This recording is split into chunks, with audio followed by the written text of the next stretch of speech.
Because where is Japan? Like, you close your eyes and like imagine other part of Eurasia, 8,000 kilometers, and we have more departments than Turkish. Turkey is just across the Black Sea.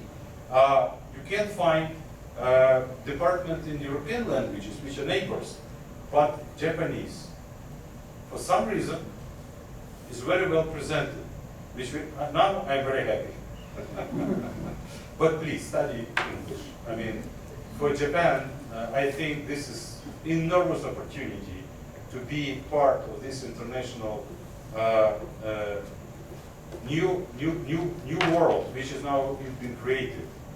New world where Japan will not be able to stay far from what is happening in G7, because the world is changing. And your neighbors, they study English very, very well. I mean, in China.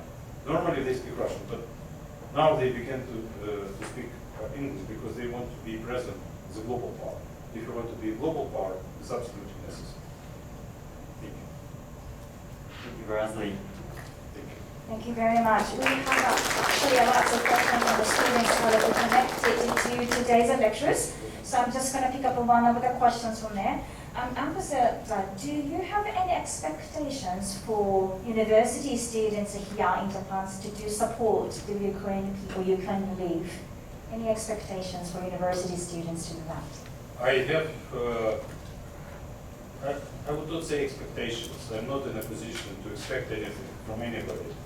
But I would encourage first to establish friendship relations with Ukrainian students if they happen to be in the same university and to study about Ukraine. It is very important if you understand why this, what happens, what is happening, why did it happen, what is the source of this war, what would be the outcome, and the outcome will be immense. This is not just my statement because I'm ambassador and I'd love to have those changes, but those changes are coming naturally because the world is different now. Because right now you can't abandon your security guarantees.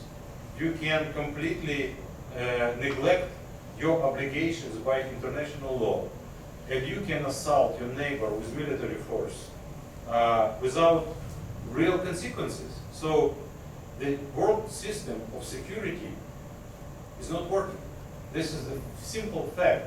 We discuss every day among diplomats, among politicians, when we talk to governmental officials here in Japan.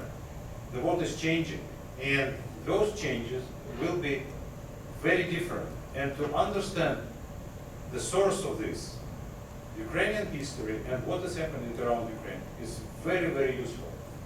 You must know what is Budapest Memorandum, what was Pereyaslawska Rada, why Russia behaved like it does now. Why? It is very important because the similarity of those patterns could happen here. I'll give you one example. Russia calls what is happening right now in Ukraine. It does not call it as war.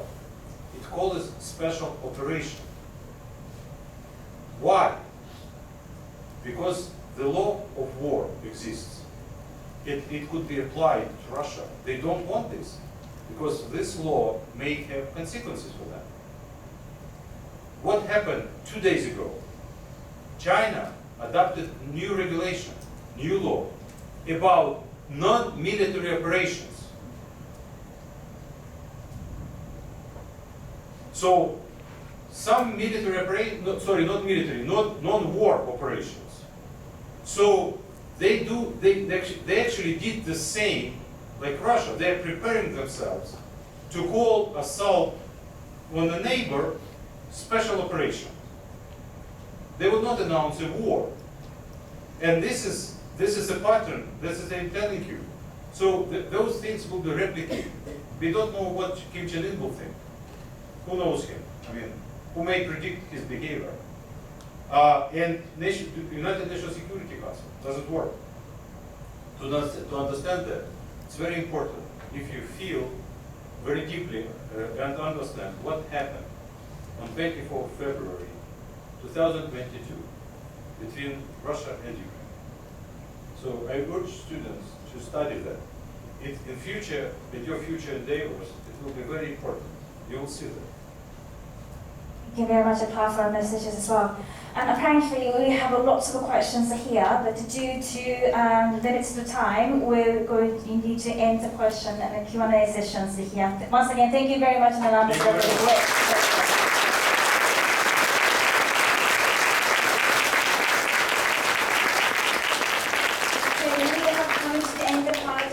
Today's special lectures. Before closing our lectures, I would like to invite one more time Professor Iijima, Director of Ukraine Emergency Relief Program for the Student Scholars of Wilmer University, to give us some closing remarks. Okay, thank you. So, Your Excellency, Dr. Sergei Kosinski, thank you so much. Thank you very much for your outstanding and enlightening lecture on the culture and society of the Cossack in Ukraine. Thank you so much. And as just one of our students pointed out, in Japan we didn't have enough chances, many chances to learn about Ukraine. I'm sorry to say that.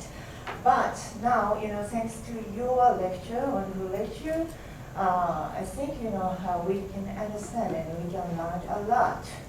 And also, I'm sure, our students, Japanese students in here, and more than 100 online, today with us, they all feel, friendship to people in Ukraine and very familiar to Ukraine, your country. Okay? And, we all wish peace will be back soon, before long, in Ukraine. And also, let's shake hands together to build a peaceful world for all our children in the future. That is our future. Okay, thank you so much.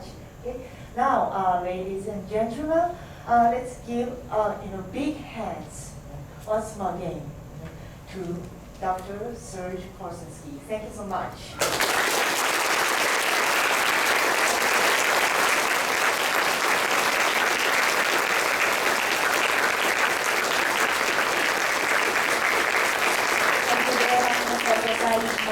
It's quite important for all of us to know the history and culture of Ukraine that composite spiritual value of the people in Ukraine. So let us hope for speedy and a peaceful resolution for the Ukraine that affected by the conflict. One more time, once again, thank you very much for coming here today for special lectures by His Excellency Sergei Kosinski, the Ambassador to Japan to Ukraine. Thank you very much.